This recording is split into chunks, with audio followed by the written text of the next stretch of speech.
there's this idea of the pretty paradox, which I say is a paradox because it actually does affect people who are perceived to have pretty privilege in a negative way. It's a downside to pretty privilege that most people may not know, not unless if they have the benefits of pretty privilege. And the way I explain the pretty paradox to be is, it's basically this paradoxical situation whereby the royal penis is clean, Your Highness. welcome to the Breakdown Podcast, where I talk about love, sex, and relationships from a guy's perspective, as well as a bunch of other guy shit. The man on the mic is a man who likes his women the same exact way he likes his yogurt. He is also a man who may include jumping to conclusions to his cardio routine. It is none other than your tall, dark, and mildly handsome man, Sir Denver B, and I am here to analyze and discuss misunderstandings, because some of y'all seem to be a little bit misunderstood, and in this episode, I have a misunderstood woman that has been dealing with women for like 30 plus years, and a misunderstood man that seems to think that there's a special formula for bagging babes. And interestingly enough, he might kind of be onto something, but at the same time be completely off the actual point. And I do intend on getting to that. But before I can do that, first of all, I hope you listen all the way till the end. And should you like the episode, should you not like it, should you have a different form of feedback, or should you have a potential topic or guest that you would like on the podcast, then the DMs are always open. The social media links are in the description, and they rarely ever change. And in case you don't feel like looking at the descriptions, you can always just wait until the end, or basically listen all the way till the end of the episode, because I always mention them there. And whenever you send those DMs, I'm more than happy to take them and handle them accordingly. Now, with that said, I definitely should be getting to the main topic of this episode.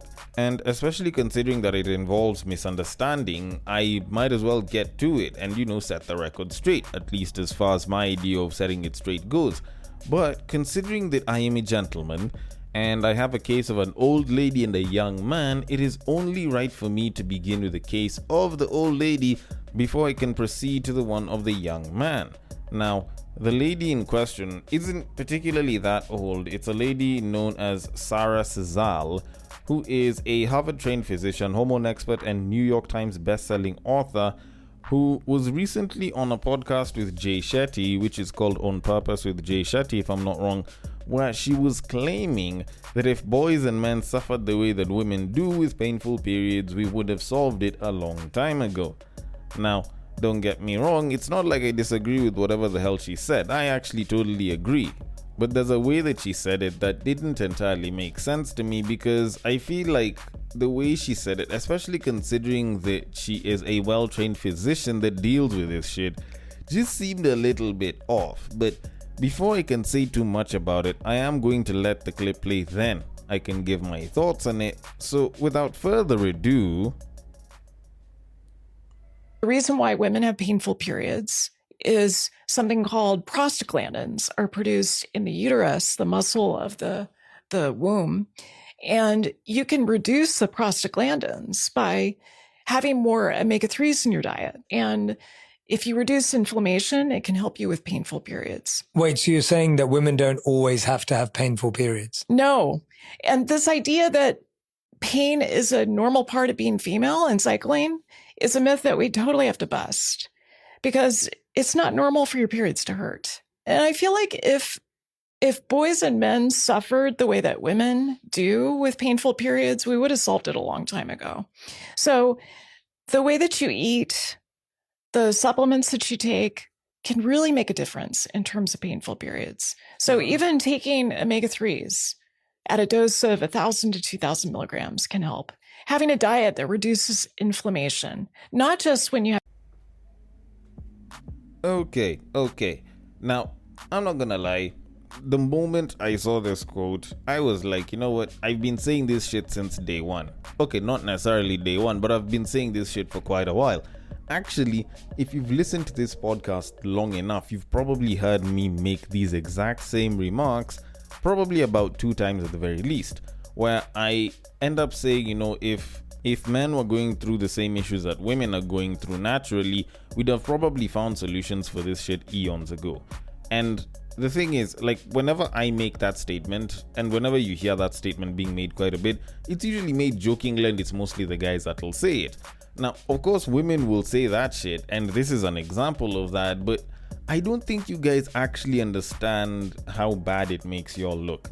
And I don't mean this from a bad point of view, it's just how it looks isn't particularly good, because this is a Harvard-trained physician, a hormone expert, okay?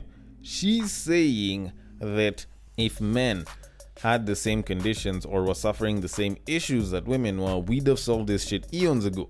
So she's clearly saying that most women aren't doing shit, because if they were doing something about it, they'd have probably come up with some pretty good solutions. Because whenever guys are usually saying this shit, like, we say it because we know that whenever we encounter a problem, we find ways around the problem and we try to solve it as much as possible. And we've done that a couple of different ways. Us guys, do you want to get babes pregnant? We practically just invented the condom, we got to vasectomies, and we kind of called it a day for the most part. Now's when we're busy trying to bring in the male birth control pill, because guys just don't want to get babes pregnant, and like, going raw is not a bad idea. Actually, it's a great one as far as feelings are concerned. But when you look at a lot of the issues that women have, even when it comes to reproduction, they'll always complain that, how comes this and this is the case? Women will suffer all the time. If you men had these same issues, like, why do you want us to take part in your struggling? Yet women have existed all through time, and a bulk of them would have gone in to become scientists to try and figure this shit out. Like, why bring men into this conversation? Even the way she was saying it, like, she was talking about periods for women.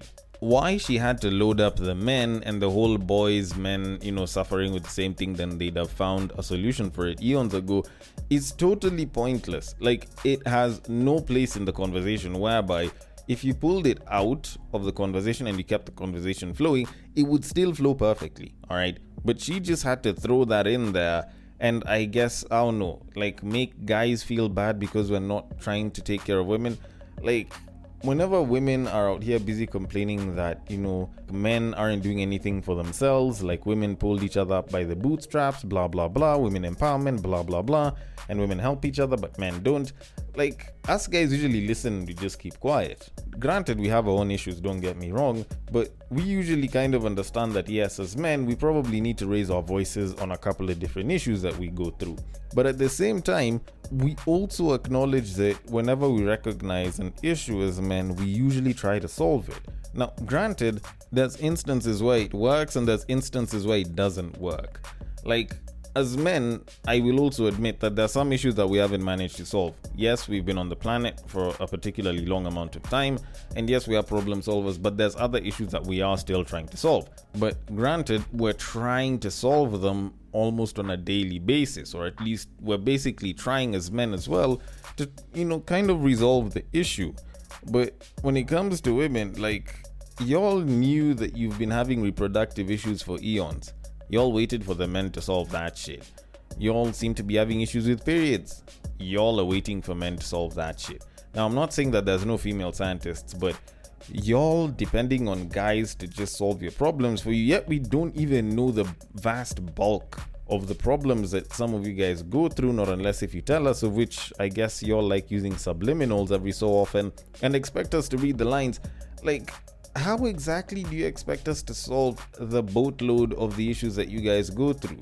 Like, what, feel bad and hope that we'll come up with a solution? Like, come on, bruh. And the fact that this is a Harvard-trained physician that was saying this, I don't know. It feels very left field and very odd. Like, I can understand when guys make that statement. I can understand when women who expect guys to be doing shit for them make that statement. But her, I don't know. I feel like her making that statement just seems very, very wild. Especially considering that, like, us guys have actually tried to help out where we can. Now, when it comes to female reproduction, the men have tried. When it comes to issues on a social level, like sexual abuse and everything, women will be like, men should do better, Sidri, educate your boys. Like, us guys are trying. But if anything, it's women just complaining and saying, let the men do something about it. But if women aren't doing shit, like, how the hell do we get to this solution faster if y'all are just going to sit on your asses and complain whenever stuff doesn't go your way? So anyways, maybe this is just me making a rant out of something that I shouldn't, but I just feel like it was a very distasteful take from my point of view.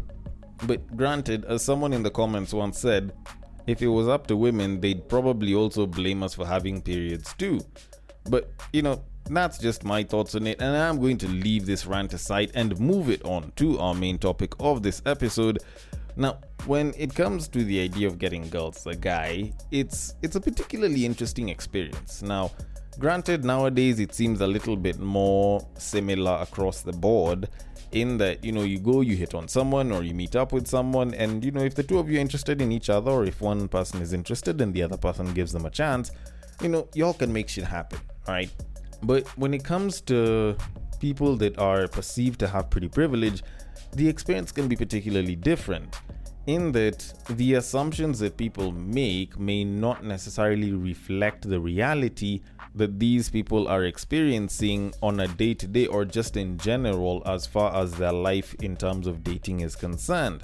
And I say this partially from experience, partially from some of the stuff I've listened to other people telling me, but also because there was a Reddit post that I saw recently where a guy was busy asking if there's a cheat code in this Nairobi for getting girls, or if he's cursed. Now, the title of the Reddit post is there a Nairobi cheat code for getting girls, or am I cursed? And the guy was busy talking about how even at his state, even though people might assume that he's pulling babes left and right, he doesn't seem to be having much luck with women. And he was busy talking about how his DMs are dry and everything. So I decided to have a look at the post properly, and I'm going to read it so that when I explain a bunch of these things, at least it'll make sense, because I feel as though this guy might not entirely understand the dating scene, or even though he does understand, he may not fully understand where he might be making a mistake. But anyways, let me just read the post itself. So it says, and I quote, "Guys, I'm confused out here. I'm literally about to leave the house for work, looking sharp, smelling good, body pumped from the gym, skin glowing like I invented hydration, but somehow I'm still girlless. I'm a 27-year-old male, by the way. And don't get it twisted. Objectively, I'm good looking than most of these guys around, having babes fighting over them, but my DMs are drier than the Kalahari Desert. What's the actual secret ritual you people are doing? Is there a password? Is there a sacrifice? Is there a hidden Nairobi DLC that I didn't download? How are you all pulling babes while I'm out here looking like an export grade man but living like a monk with Wi-Fi?" End quote. Okay. Interesting post. I like the fact that the guy articulated himself and he mentioned where his strengths are and what seems to be the issue. Because at least when I start discussing this, it won't feel as though like I'm trying to look for where the problems are. Dude just basically stated it out. I think I just need to flesh it out properly. Although before I can start on that, considering that the guy used a bit of gaming language when he said DLC, and considering that a good chunk of my listeners are women, let me explain what a DLC is. Because he said that maybe there's a DLC for Nairobi, or like pulling Nairobi babes, that the guy needs to download. Now, DLC is short for downloadable content. It's mainly language used by gamers when they're trying to buy content so they can download that make their gaming experience better. Now, it essentially made gaming a lot more expensive and thus, less nice for a lot of people in today's day and age, because a lot of the good stuff is usually hidden behind DLCs. Think of it like you getting access to an OnlyFans, but for you to view like the really, really nice shots and the nice videos where people are really doing it the way you'd like, you basically have to pay money so that you can access that content. So anyways, long story short, that's essentially what the guy meant as far as a hidden Nairobi DLC that he didn't download. But essentially, I feel like I kind of did get into that bit a little bit more than I probably should. But if you're a babe and you're dating a guy who's a gamer, at least you have an idea what it means when the guy is talking about DLCs. Now, with all of that said, I don't know, maybe it's just me, but I feel like this guy explaining his issues, if you were to swap him out and put a beautiful woman there, you'd have the exact same complaints. Not necessarily like to a T and everything, maybe the DMs wouldn't be as dry, but you'd kind of hear almost in the same tone where someone's talking about how they're good looking, they smell good, they dress good, they look good, but they don't seem to be attracting guys. Because I've heard women complain about this. There's a lot of very beautiful, very attractive women that are having an issue with this entire thing. And I'm not saying this to shame the guy. I'm not saying that he's less masculine or he's focusing on the wrong thing. Don't get me wrong, looks are good. It's just that I think he's paying too much attention to something that shouldn't have as much attention as he probably thinks. And I mean this in a nice way, not in a don't pay attention to your looks kind of way, because I believe that even as guys we should pay attention to our looks, because being a good looking man and paying attention to your looks is actually a good thing. You actually feel better when you look good. All right, when you look good you feel good, and that's a saying that has held on for decades and I guess centuries even. But anyways, I do think the guy is paying attention to his looks a little too much. And anytime I notice a guy who's doing that, I recognize that there might be an issue, because the guy might be a good looking dude and that might be the thing that's hindering him. And the reason I can say this more so in this particular case is because the guy has stated that he's a good looking guy quite a bit. He's also mentioned how his DMs are dry, but he hasn't mentioned him approaching girls and the kind of reaction that they would give him and stuff like that. And I think that's something that definitely needs to be looked into. And I say this because I've noticed a lot of people who have some version of pretty privilege usually may end up complaining like this, because a lot of times people make it seem as though if you're a good looking person attracting the opposite sex, or just attracting, romantic partners or just partners, shouldn't be a problem. Yet it actually is just as much of a problem, if not sometimes even more.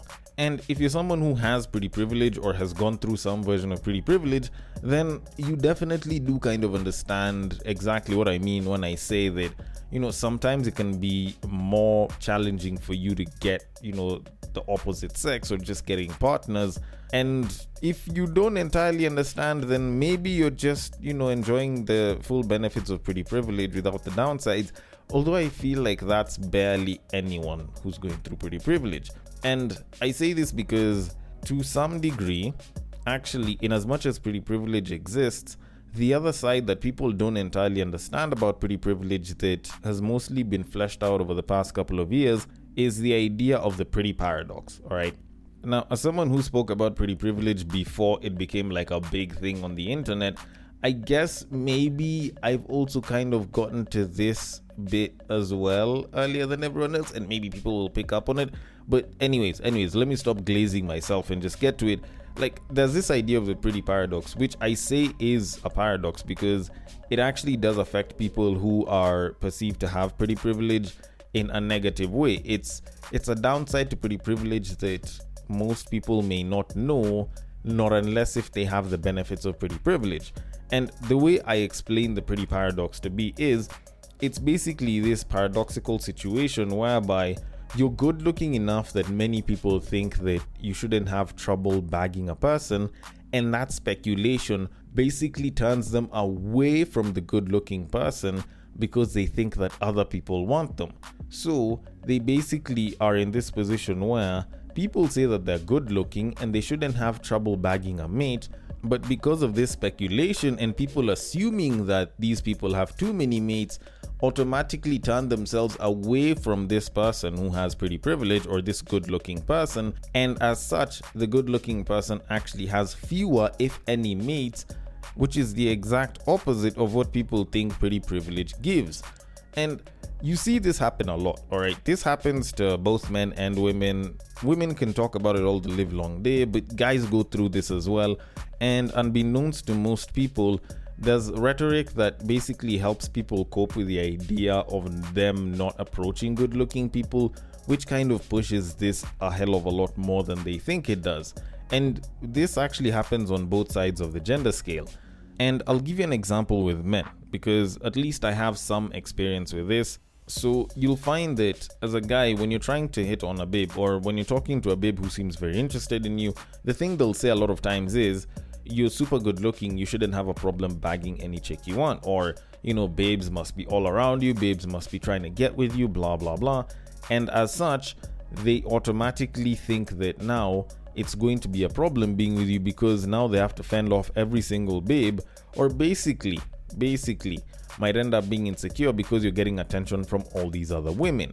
And you'll also hear rhetoric that kind of aligns with this, where babes will say that they prefer quote-unquote medium ugly guys because they don't get a lot of female attention, and as such they're not going to be dealing with a lot of the insecurities or the issues of dealing with multiple women wanting their man because those guys are medium ugly. Now, I have debunked this as absolute bullshit, and the fact that a lot of these medium ugly guys are screwing a lot more babes than even the good looking dudes, but that's kind of besides the point. And you kind of will see the rhetoric of the medium ugly guy, or you must have babes in your DMs type of thing. And when rhetoric like that is pushed, it basically makes a lot of women think that being with a very attractive guy is a problem. And the same thought process kind of goes whenever it comes to guys trying to go for very attractive women.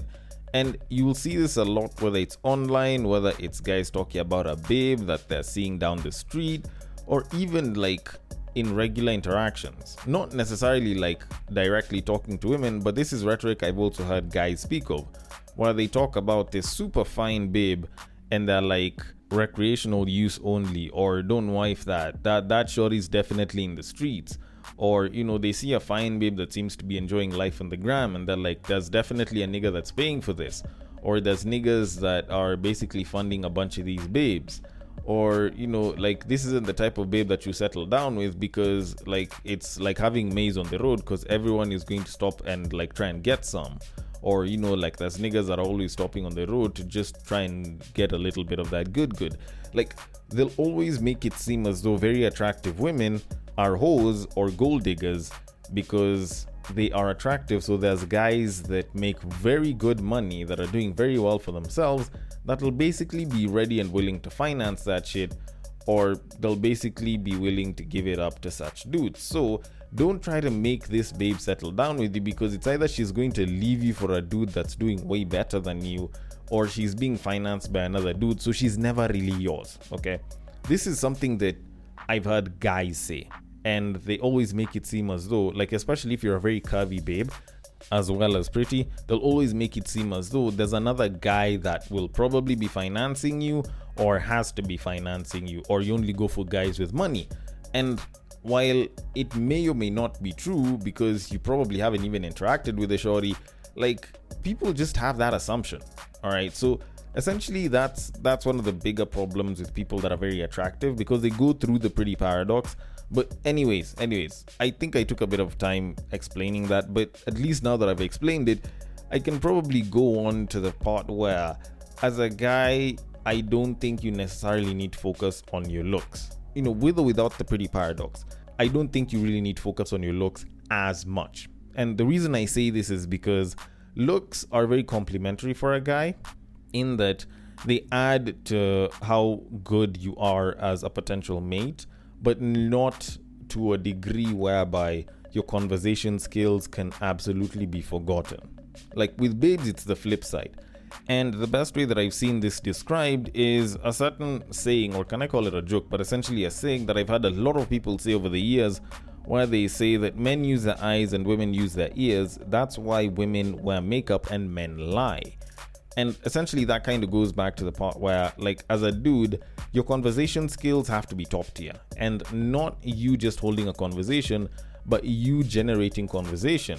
Now, as an attractive guy, it's supposed to give you a boost, in that if you have great conversation skills, it'll be easier for someone to give you an ear because you're an attractive person. So the halo effect is kind of working in your favor, or, as we like to call it nowadays, pretty privilege. So essentially, you are supposed to be relying on your looks to help drive the point home, not necessarily make the point for you. And it's something that a lot of very good looking people tend to forget, because especially for people that are very attractive, for a long time you'll probably have this experience where there's people always approaching you, there's people that want to shoot their shot with you, and they do it a lot. And because they do it a lot, you may very easily lose the psyche, or even just the ability to go and approach people randomly, or just approach people with the intent of wanting to do some shit with them. And as they always say, there's no one size fits all method for doing that. It's something that you kind of have to try and practice. And if you're not trying and practicing as a guy, then there's a pretty good chance that you'll end up being rusty or you'll have little to no experience.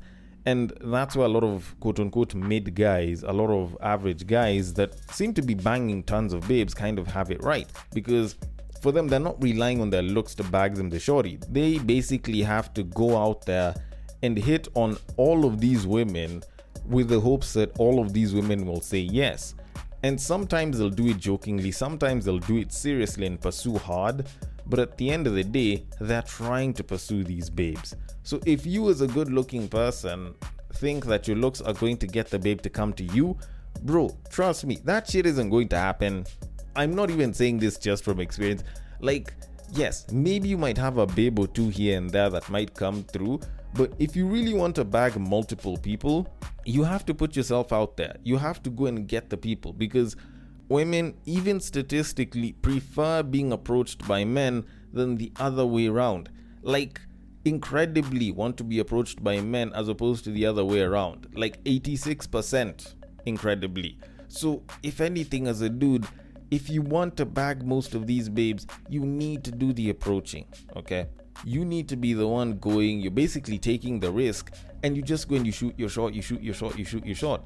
Now, there may be detriments to it depending on when and how you do it, but at the end of the day, for the most part, shooting your shot is how you get most of these women. Whether you want to bag one, whether you want to bag multiple, at the end of the day, the rule is pretty simple. Go and talk to women. Like, go and hit on them and then see the results. And the moment you're good at hitting on babes, I kid you the hell not, pretty privilege is basically like your slam dunk. Pretty privilege in that case is like being Messi and you're in Barcelona. Like, you being in Barcelona is already good enough as is, but you having Messi, you're definitely scoring. Or at least the chances of you scoring just went up a bunch of times. So if anything, if you're a dude, I believe that your conversation skills will be what will save you. And to kind of conclude all of this, try and think of yourself like a cake, alright? Male, female, granted, this one you can even take it across the genders, because even women can hit on guys, but try and think of yourself like a cake. The icing, the fruits, and the decor on the cake are great, and they will attract you to the cake. But what you really want is the substance that's underneath the, what I can call cake material, but the actual cake.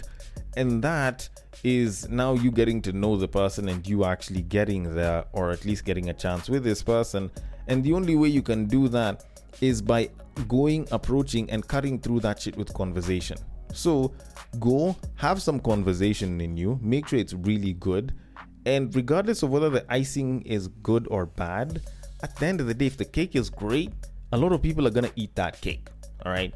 And I know this because carrot cakes tend to be very plain, but people are still trying to buy and eat carrot cakes to this day.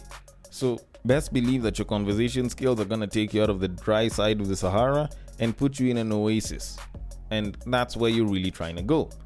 Although, then again, maybe I might be wrong, and maybe, just maybe, I may be a little bit clueless on the whole situation. But either way, I want your thoughts on it. The DMs are open. On IG, it is at the Breaktime_podcast. On Facebook, it is at the Breaktime Podcast. On X, it is at Bagaka the D. And on Bluesky, it is at the breaktimepod.bsky.social. Thank you so much for listening all the way till the end, and I will catch you guys on the next break. But what I believe is that if you put a pastor and a prostitute in one room, one is likely to convert the other.